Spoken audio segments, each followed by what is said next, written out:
Hello, welcome to Canvas, the Niger-Delta Roundtable, where I discuss the future of this region, humongously blessed with hydrocarbon resources. Every week, we give time to reflecting on topics relevant to the development of the Niger-Delta and her people. On this episode, we're doing precisely that as well. We're focusing on how to take this region to a more promising future. This podcast is sponsored by the operator of the NNPC Renaissance Total Energies Ajib joint venture, Renaissance Africa Energy Company Limited, headquartered in Port Harcourt. Thank you for joining. I'm Adedayo Elushakin. Our topic for this episode is Women, Work and Wonders. It's International Women's Day, a moment that invites us to pause and honor the women whose courage, creativity, intelligence, and resilience move families, communities, industries, and nations forward.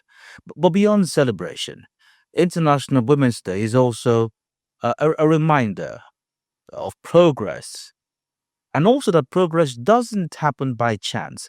It happens because women show up, they lead, they innovate, and create wonders. In this episode, we're focusing on women, of course, and the world of work, not in the abstract, but through real voices navigating leadership, growth, balance, and change. Across industries, women continue to redefine what leadership looks like. They negotiate, they navigate complexities, build communities, solve problems, and shape the cultures of the organizations they serve. Yet their journeys are layered, filled with both challenges and breakthroughs, setbacks and triumphs, quiet wins and visible impact. Today's conversation brings together women from across Renaissance to reflect on what it truly means to work, lead, and evolve in today's world, and what strengthens them, what they're learning, what they hope for, and what they believe workplaces of the future should be like. Again, today our topic on Canvas is Women, Work, and Wonders, and my guests are Chioma Nebo and Enajite ABM. Chioma Nebo is a senior business integration lead at Renaissance African Energy Company, with 23 plus years. She holds advanced degrees in electrical and computer engineering and petroleum engineering and excels at refining complex problems into clear, actionable solutions. Known for her collaborative style and strong communication skills, she drives alignment, efficiency, transformation across operations. Chairman Nebo, hi, welcome to Canvas, the Niger-Delta Roundtable. Thank you very much. My pleasure to be here. Not very common, but on this episode we have another guest, quite unusual for Canvas. We usually do one, but we have two for very good reason, by the way, today. My second guest is Enajite ABM. She is a principal electrical engineer with over 15 years of experience in electrical systems design, power systems engineering, and multidisciplinary project delivery. She holds an electrical electronics engineering degree from the University of Port Harcourt and a master's in engineering from Pennsylvania State University, a current certified engineer, NSC member, and chartered engineer. She is known for her strategic thinking and technical excellence. Najita also serves as strategy and communications lead for Women in Renaissance, where she supports diversity, empowerment, and the growth of emerging engineers. Najita, hi, welcome to Canvas as well. Hi, Dio. Thank you for having us. It's great to have the both of you here. And like I said, it's not very usual. It's not quite common. As a matter of fact, we had to change the whole set to accommodate your presence, and we're glad to have done that. Thank you.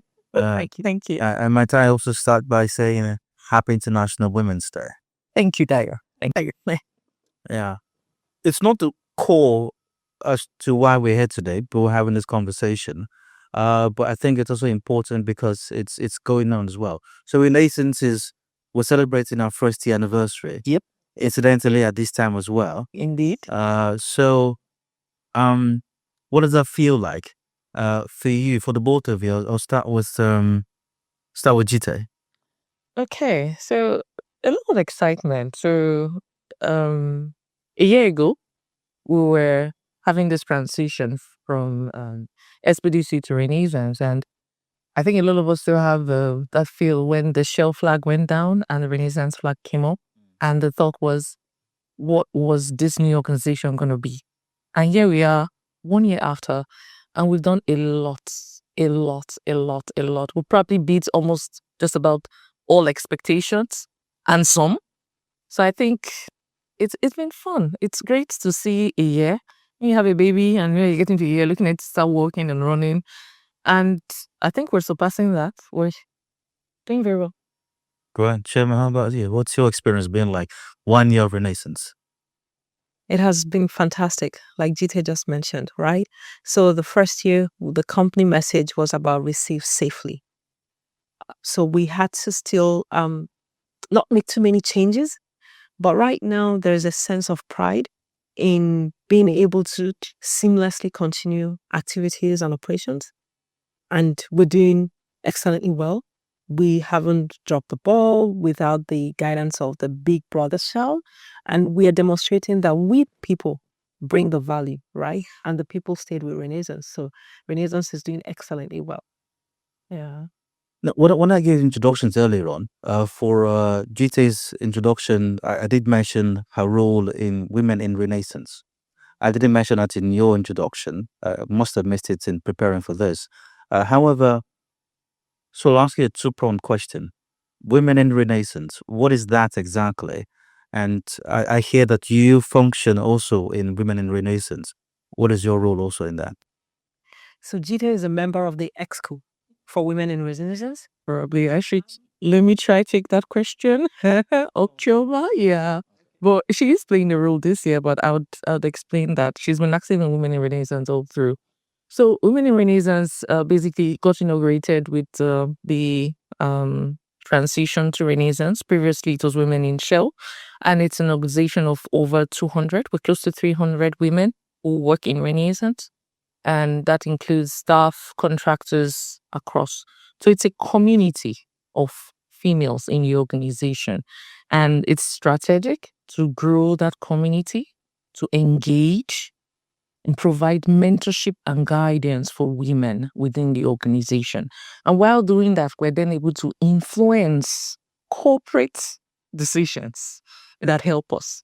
So yeah, it's an employee resource group recognized by the company, put in place to help women, to encourage women, and to nurture women in the workplace.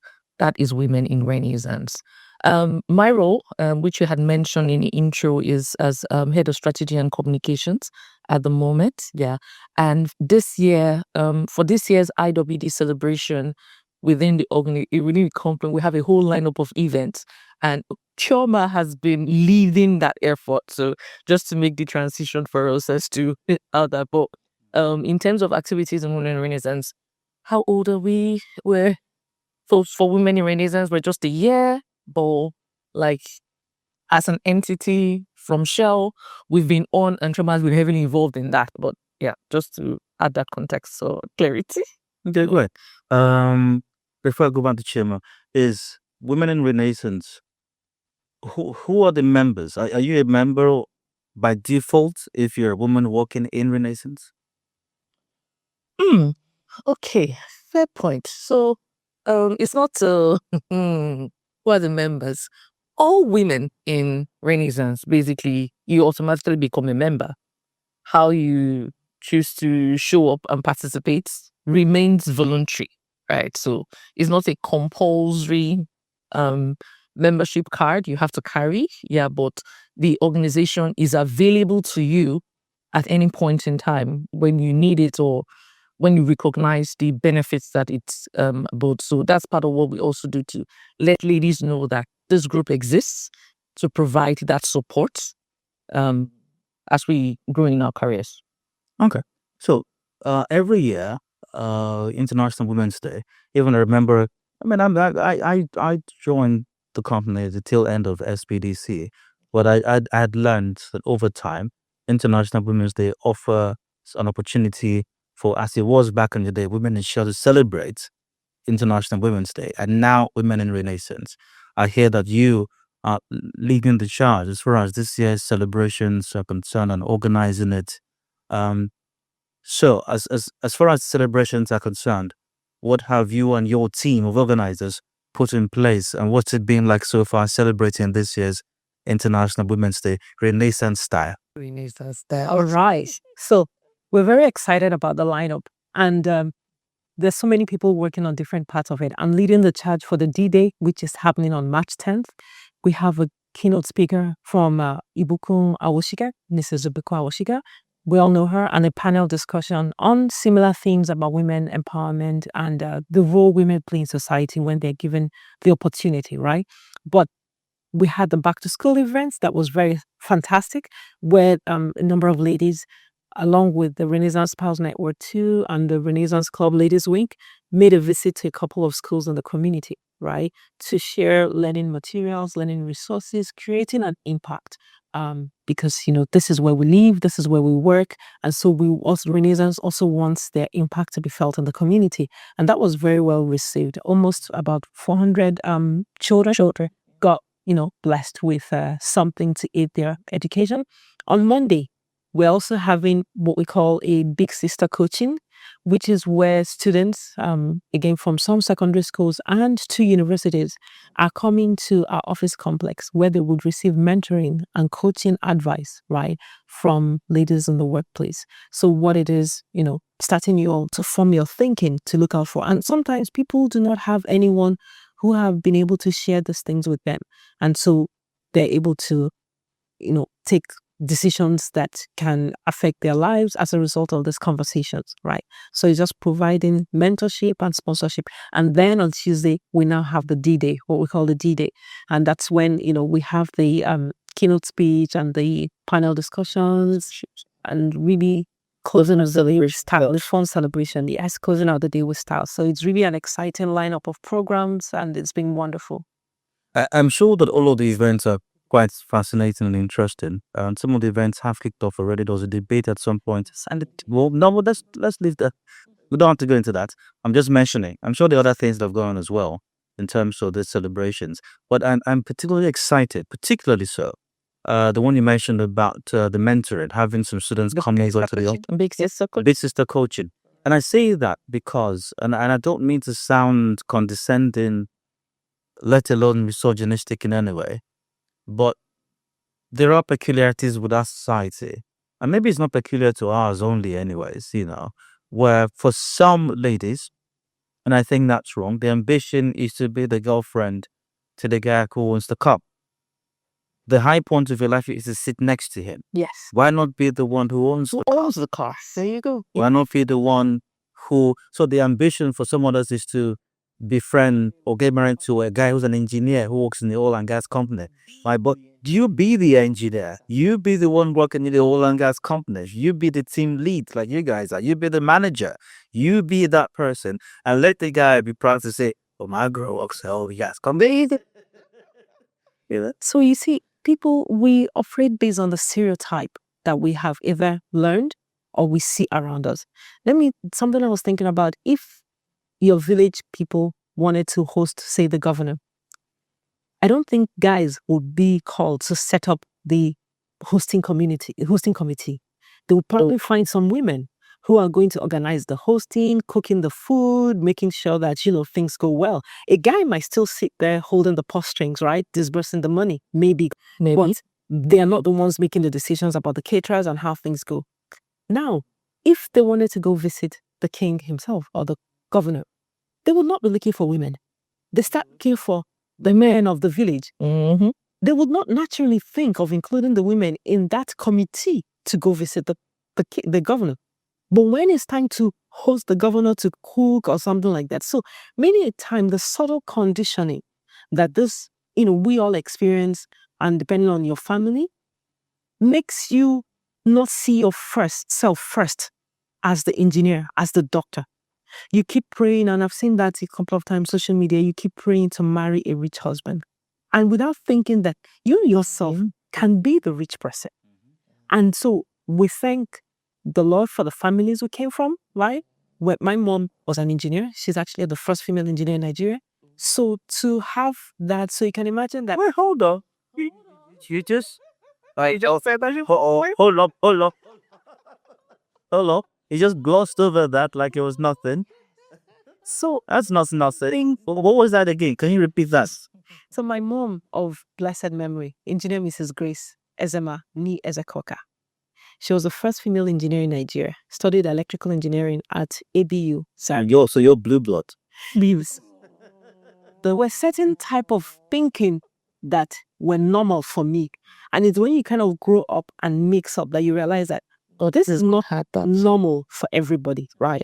So what you can do or cannot do definitely was not a gender-based conversation. So I never grew up thinking I needed someone to succeed because I had all it took to make myself be whatever it is I wanted to be. I didn't have to look at marrying well. No, so there are things you cannot, the book Outliers, right, that talks about what makes people successful.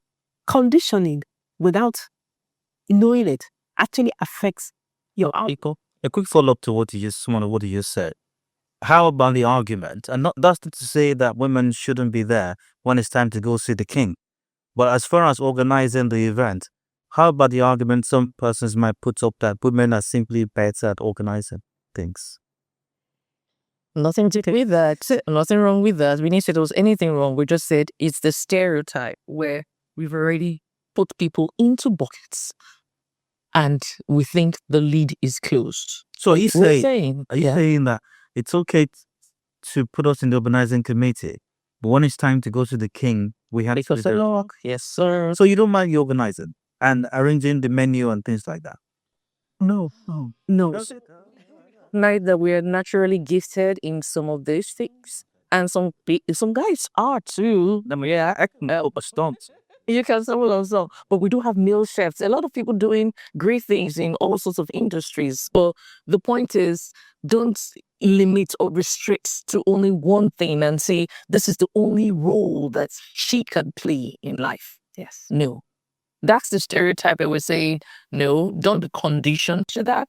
It's a matter of fact, if that's the conditioning, this program should be telling you, no, you can be more. You can be a lot more. In fact, the sky is the limit. Now, the next one of women in Renaissance now. One more question on women in Renaissance, then we go into the broader part of this conversation.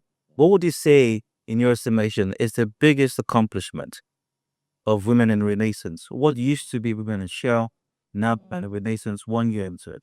Oh, there are a lot of things if you go back historically, but 2 points for me. The first one was I was actually on maternity leave, getting maternity leave, but then the effect of maternity leave. So prior to then, when you took maternity leave and you were away from work for a period of time, it was taken that you were away.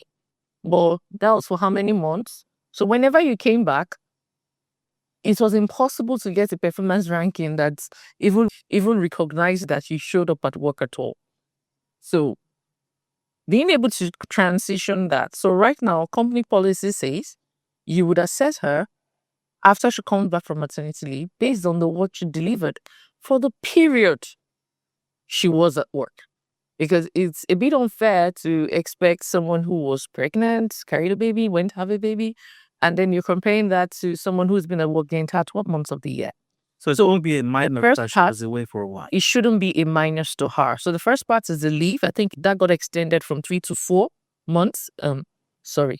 I don't like using months because it kind of changes the actual timeline. From 12 weeks to 16 weeks. Thank you.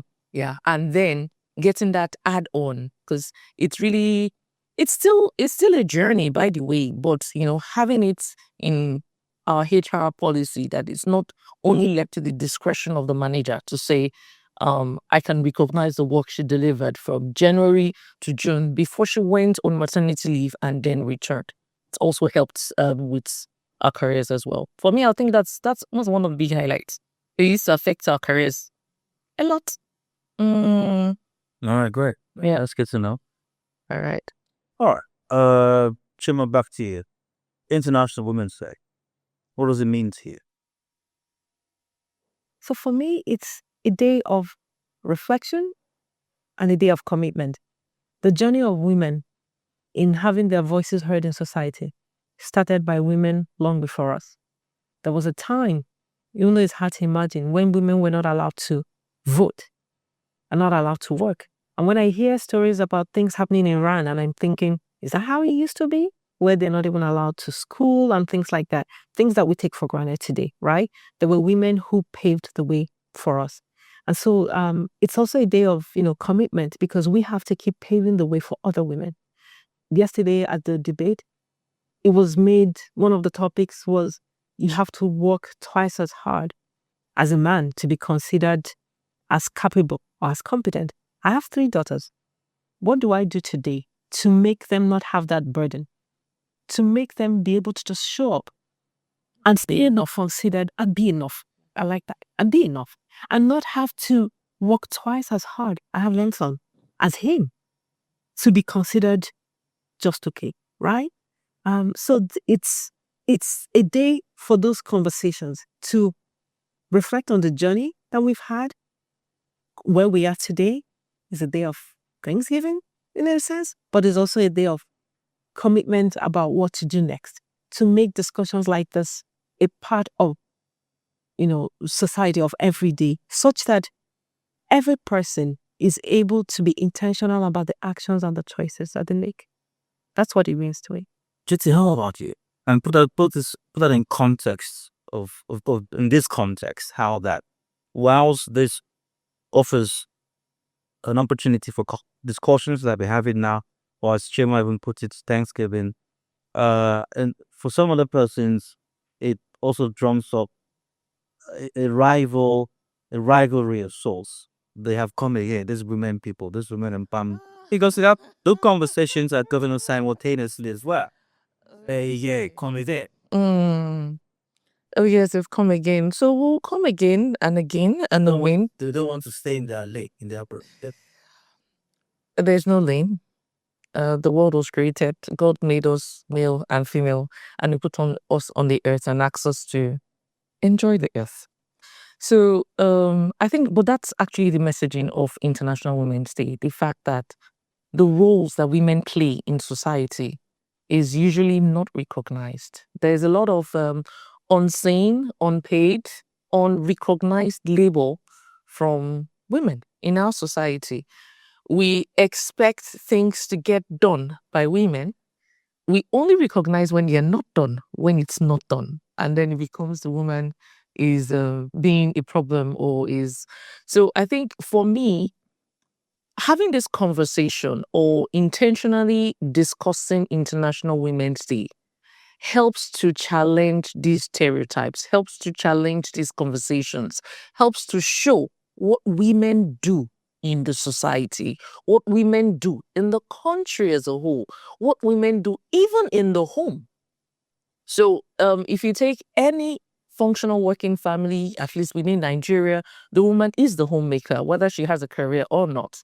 We would plan, we will source for food, we will cook, we would prep, we will remember the birthdays, we will plan the parties,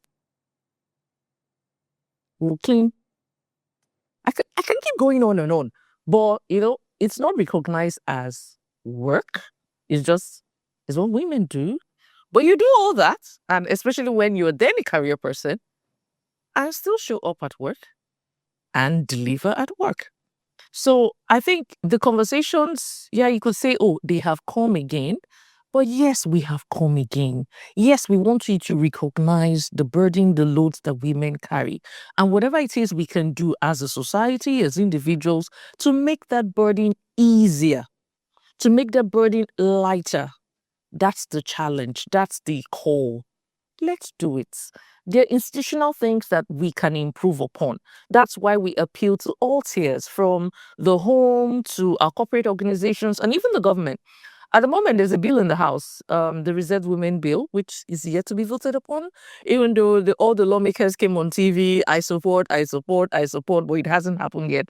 But there has to be intentional effort to make space for women. And that's it so far for this episode of Canvas, the Niger-Delta Roundtable. We're discussing women, work, and wonders in commemoration of International Women's Day. I've got two wonderful women here from Renaissance Africa Energy Company.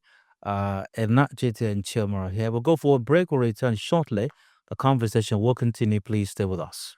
In the heart of our journey, where the sun touches the earth and the wind whispers through the trees, a new chapter unfolds. A chapter where energy illuminates more than just bulbs. It lights up minds. A chapter of unity, a coming together with a common goal to energize futures and illuminating lives. In classrooms, young dreams evolve, inspired by the promise of a brighter tomorrow fueled by available energy. Small businesses flourish, becoming seeds of prosperity. Energy that empowers and is catalyst for growth and change. The future is energy. So, let's light up the path to a sustainable future together. Energy for you, me, and the world at large.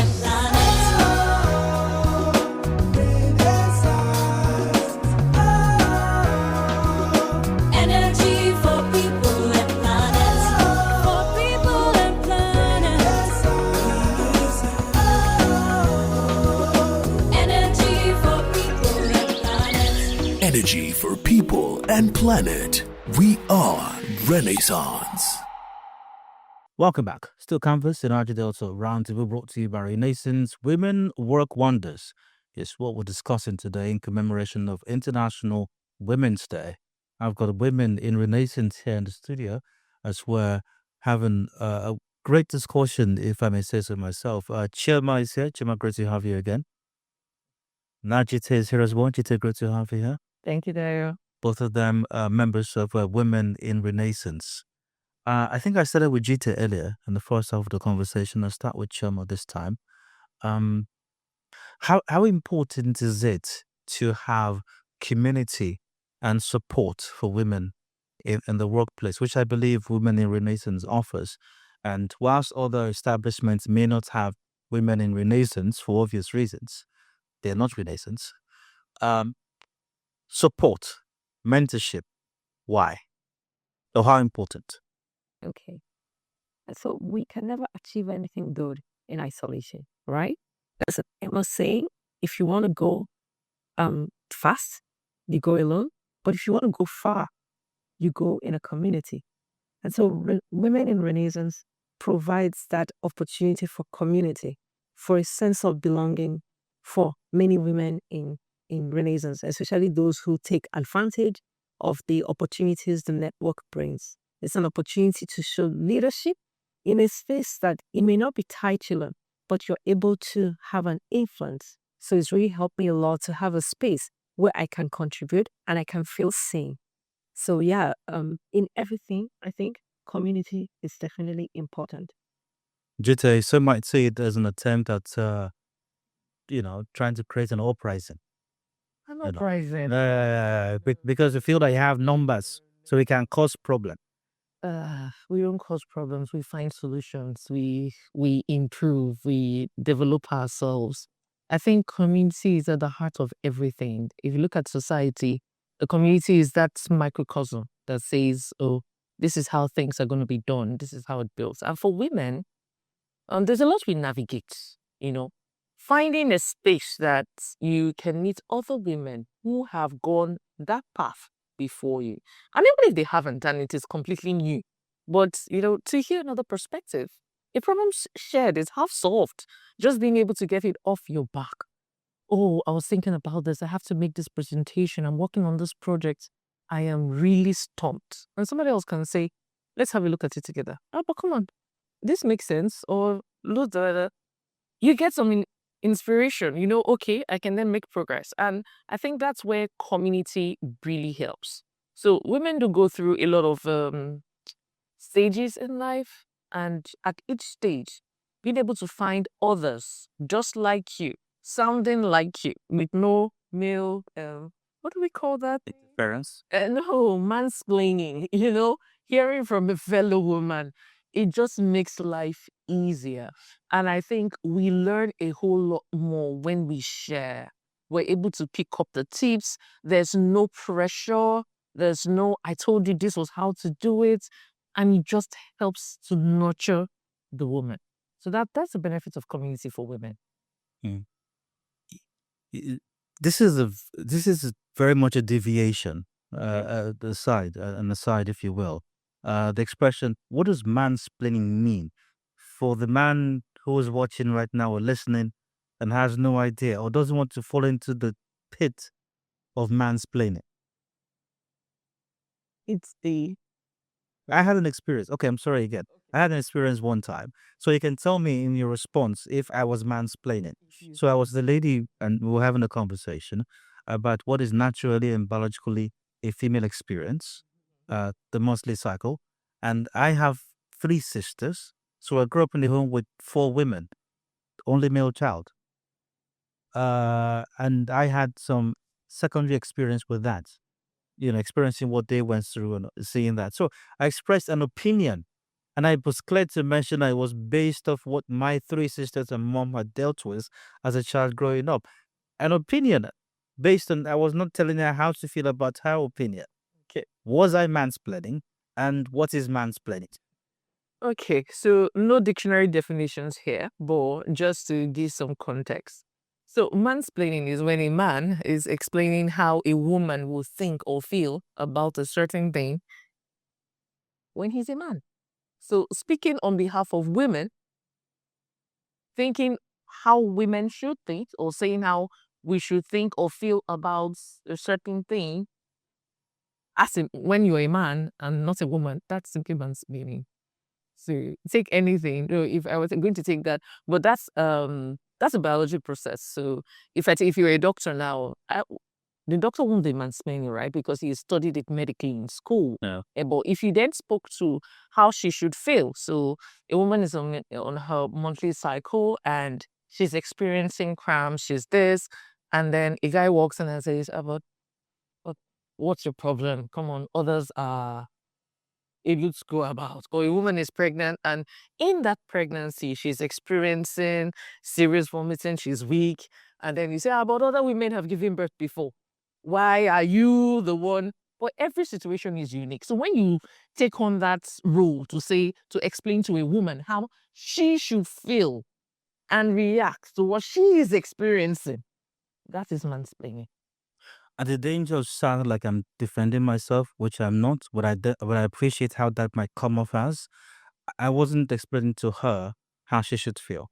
I was simply telling her the experience of my sisters and my mom and saying that I have experienced this or have seen this.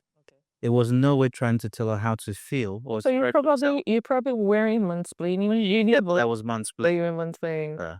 Okay, well, I think I would say that for something like Jita said, probably has no dictionary explanation.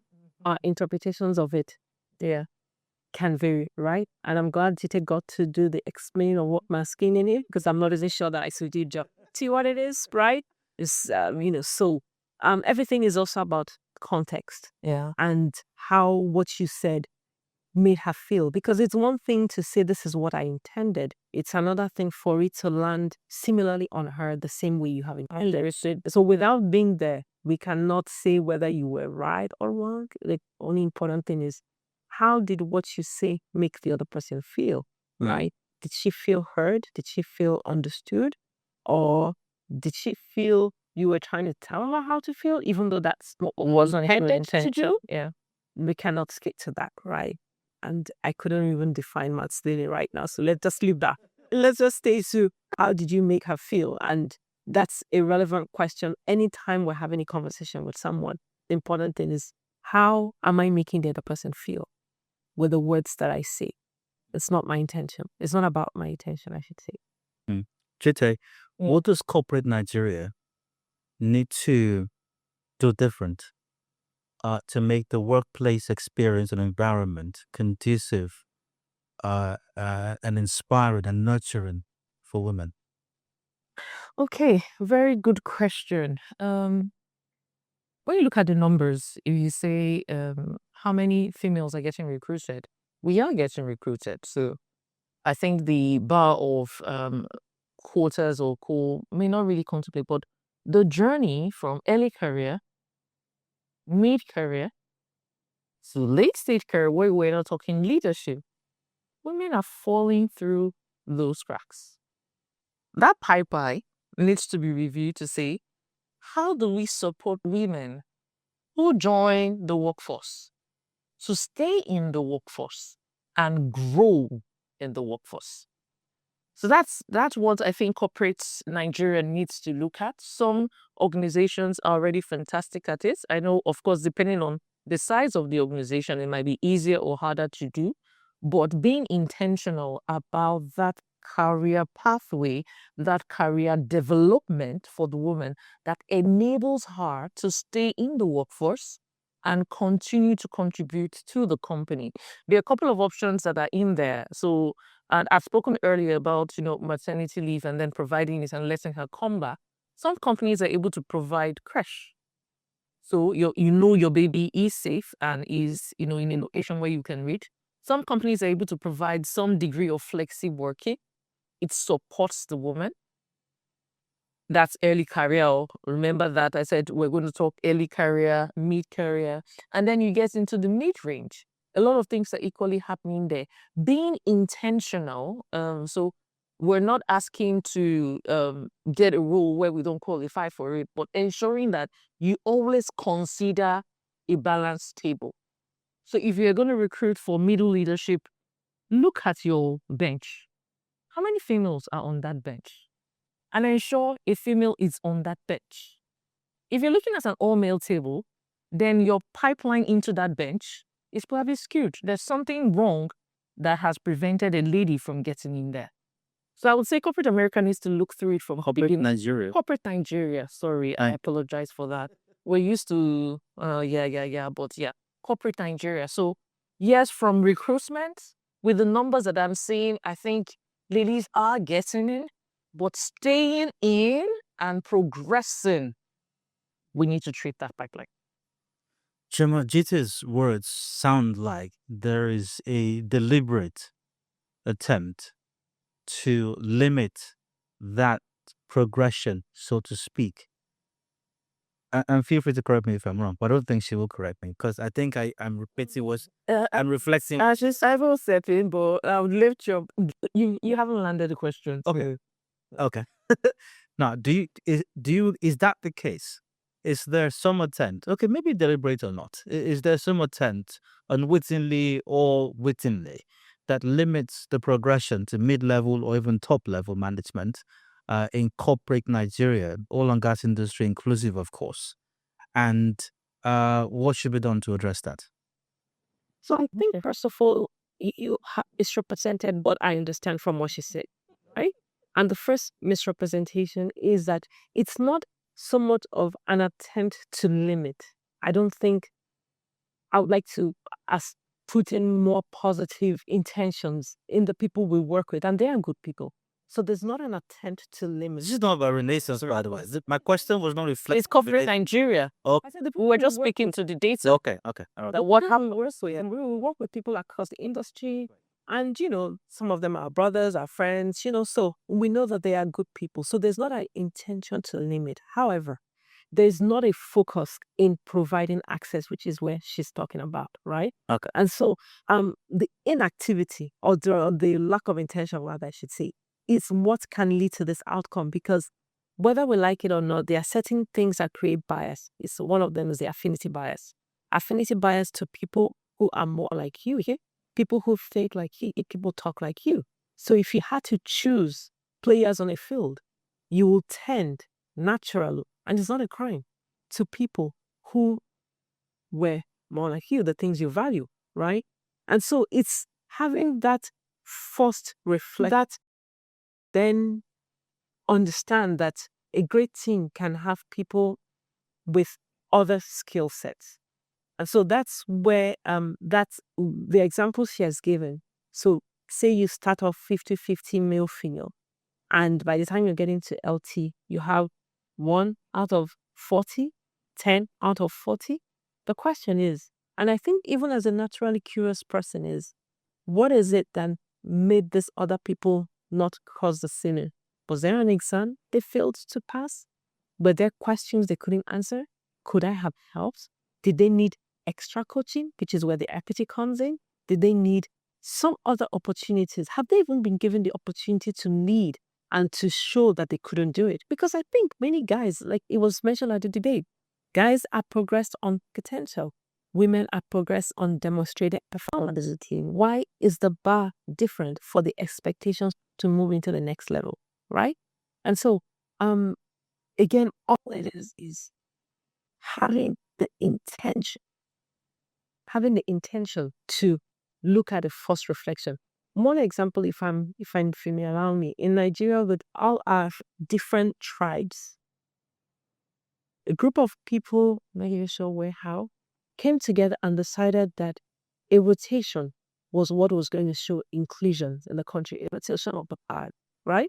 And so this year, it's the turn of the Northeast, the Northwest, because if you left it up for a simple election, there are people who maybe by the benefit of majority would always win an election, but you then put into practice, you then create a system that forces an equitable distribution, recognizing the various geopolitical, tribes and regions that we have in this country. And so we're saying that in the workplace, in corporate Nigeria, you have to be intentional at putting things and systems that then force an inclusion. Really? Really? Did I misrepresent Jite? Really? Yes, you.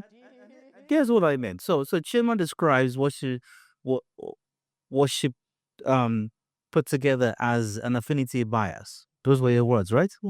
So suggesting, I think, that maybe guys are more comfortable in a room with other guys because they can have big mugs or jars of beer on the table and slap each other's backs. Yeah. And it costs Arsenal and Chelsea while discussing the progress of the company also.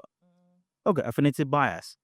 That's why I used the expression earlier on, with intention. So maybe it's not deliberate, but an intention nonetheless. Wouldn't you agree? Because if I prefer to have guys in the room, assuming that we're correct, and I prefer to have guys, that's an intention.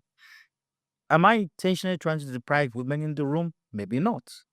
But I just like to have guys in the room. That's an intention. You said I said wittingly or unwittingly, deliberately or not deliberately. Okay. Well, so if there's things that, so a bit worst to happen from what happened, but I was actually speaking to the data. The fact that you get the numbers in early career. By mid-career, if nothing has happened, most likely you will retain 80 to 90% of the guys. The female numbers will likely drop by 50%. If you move into senior leadership, the numbers get worse. You heard 80, 90, 1. So that's what's happening along the journey. What's the being dropping off. So there are a couple of scenarios, a couple of things that you Maybe we need to watch more football and drink more beer. So couple of things. Affinity bias, that's not the only thing. There's statistics that show that women are less likely to apply for a role. A woman wants to be 100% qualified before she would apply. A guy is 40%. He would apply because rather, I think I can do this, and he will go ahead. So that's why we provide that mentorship, because sometimes you can look at the opportunities that are coming up and say, "Hey, lady, apply to that job." I say, I don't think I'm qualified though. Come, let's put your CV together. We work through it and then we apply. We prepare for the interview. Lo and behold, she's the best candidate in the room. Or she thought she wasn't qualified for it. Yeah. So that's the intentionality. That's where community comes in. That's where the corporate Nigeria can help. by being intentional in that regard, because we're falling out of. Chima, how do you balance ambition, home life, and personal wellness? Obviously. Impossible balance. I wish I could give you a formula, but it's so we used to do work-life balance, right? Or we used to preach it, I should say, so work-life balance. Now it's not about balance; it's about integration. It's about alignment. It's also about understanding that there are seasons, there are ebbs and flows to these things. But it's also about redefining the meaning of success. For myself, there is a lot of um comparison that goes on, right? And you set success factors or success measures maybe based on external factors. But you actually become truly successful when you can base it on your internal values so that you can recognize that maybe success is not when you have a title, right? Having other measures of something that makes it okay to be happy, to consider yourself successful, even if you may not have the external trappings that some other person might consider to be successful. So it's just at every stage and season. So maybe my early career, childbearing ages, being kind to myself to recognize that this is a part of the journey where I am. And when I move into another season, it's also going to look different, right? So at that time, maybe right now my kids are basically grown. So I have a little bit more time to focus on career, on myself. So also recognize that all in all, the sum total of my life is being in alignment with my personal values. And that's success for me. Jite, any thoughts on that? I thought you were going to skip me. Nah, sorry. Okay, but she makes a good point, which is what was balance? There is no balance. There's just you're just tipping the scale and praying nothing falls. That's the city is, yes. So and but life is in seasons. Even within the day, you have different priorities. In the first hours of the day, you might have a report that needs to go out, and then later in the day, it might be your child that needs to be taken care of.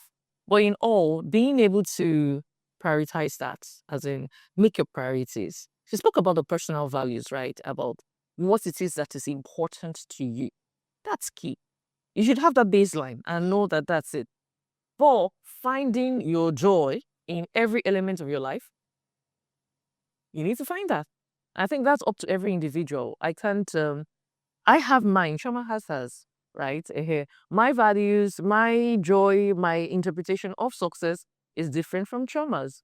But you find it for yourself, you pursue it, and that's how you balance it. So sometimes you might not make it to the gym.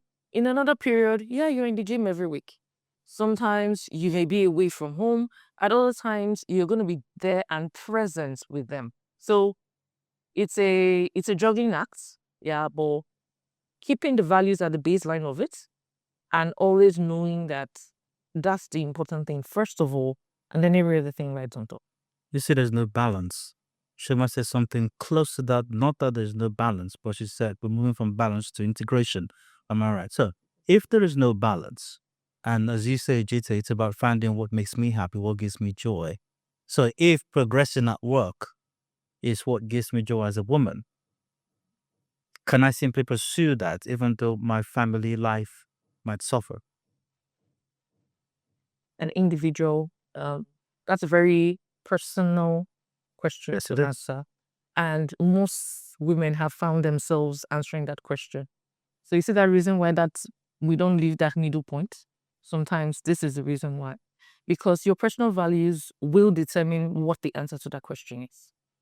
If I prioritize that at this point in time of my life, my family is going to take priority, she's going to turn down that progression at work. That's just it. But if she's at a point where her family is mostly good, like as in she has a system, she has everything is subjective because what your home front looks like differs for every woman. And she's able to say, yeah, I can go take it. She's in a position to say, love, we're moving, we're off, and everybody's able to pack up and go. So there are different dynamics that will work but those values still remain there. Unfortunately, it is one reason why some women haven't been able to make some career choices at certain times. It will depend on the values. And yeah, a lot of the time, sometimes we step down from those roles that, have adverse effects on the things we think will hold dear, and that's it. Chima, can she integrate progression at work with a happy family life? It's worse.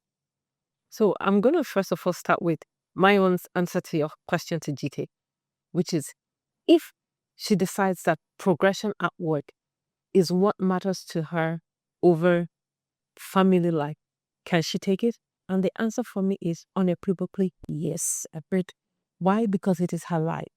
And she's going to determine whether it is considered successful Or not. or not. And the feelings are hers, right? Of regret or of pleasure. They're hers, they're not mine. And so she's definitely should be encouraged to take whatever thing that she wants. And then she can have a system that then supports the family life, as she wants. We once had a week who we understood that the husband did not work. She worked. And so that's how they made it work for them. So the husband stays home with the kids. And so, so everybody finds a system that works for them. Now, is she able to integrate that with family life? Definitely she is, but to the measure. And so that's where she has to be kind to herself, because I don't know that you can be, well, to the extent that you can be 100% at work and 100% at home, go for it. Because what 100% means for A may not be what it means for D. So when we say, can she integrate it? By all means, but to what extent? So if you can physically be at the PTA meeting and physically be at the board meeting, by all means, go for it. Go for it. But if you cannot, and therefore you then need your husband or your sister or your relative to step in for you, especially at the PTA, because they can't do that at work. But then, so those are the support systems that you then put in place. And knowing that options and preferences come with trade-offs, be ready to accept that. Be ready to be okay with the choices that you had to make. So you can't do that and then cry that you have missed all your child's PTA meetings. It doesn't work. I think my final question, possibly for the both of you, Chima, I'll go with you first. What advice do you have for any woman who's watching, listening right now, who is suffering burnout or even self-doubt? Okay, first of all, be kind to yourself. Be kind to yourself.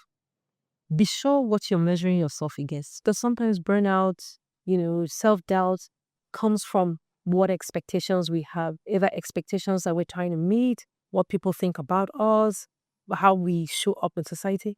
Be kind to yourself. Secondly, I would also say build a community of friends. So that's where Wire comes in again.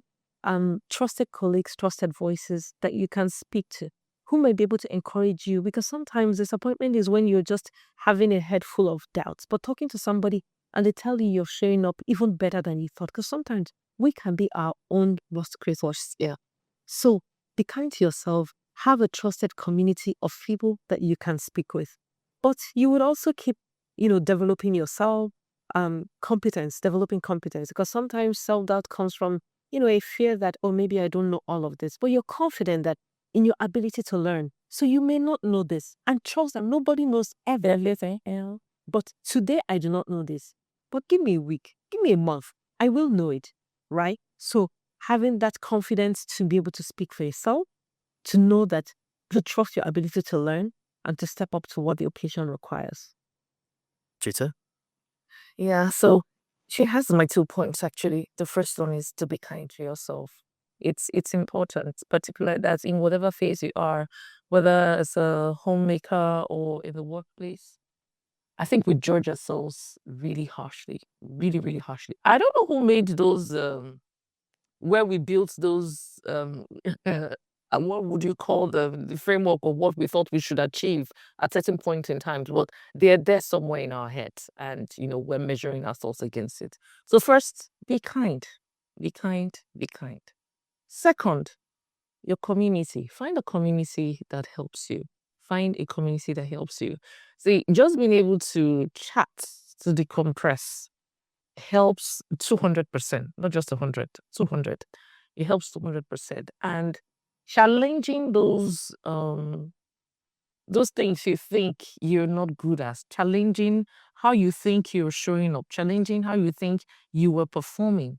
which is where our allies, our husbands, our friends come in, tell us sometimes. We think we're not doing great. It's good to get a commendation that says, you're showing up great. That was great. That was a good presentation. It builds, it reinforces that that confidence. And I think what I would add to that is find spots to appreciate yourself. It sounds silly, but after some time, if you think to yourself, like, find something that makes you happy and go do it. Find that spot in the day that, recharges you and makes you happy. If it's watching a movie, if it's going to see a friend, even having a cup of coffee in solitude, no problem. Find it. It could be music. There are lots and lots of options. Find it, and I think it just gives you a small boost that gives you, rejuvenates you and allows you to come out again. But burnout is real, and we shouldn't don't hide and say, oh, I'm just a strong woman. I can keep going. I can keep going. You can keep going until you're no more, which is not what we want for any woman. So please speak up, reach out. That's where the community comes in. Speak to another person, ask for help. And by all means, whatever you find that gives you some joy, gives you some relaxation, make some space. Sometimes you may need to take time off work. Go on leave, take a vacation. We've been in Port Harcourt. We drive past Pleasure Park. I know it can be rowdy sometimes. But you see, on a Monday morning by 10 o'clock, there's not a lot of people there. You can find some quiet and peace. And even if that's what you need to do, take some time. I think don't stay in isolation. That would be my word to anyone who's suffering that at the moment. Yeah. Thank you. That's a wrap for this episode of Canvas and Niger-Delta Roundtable, brought to you by Renaissance.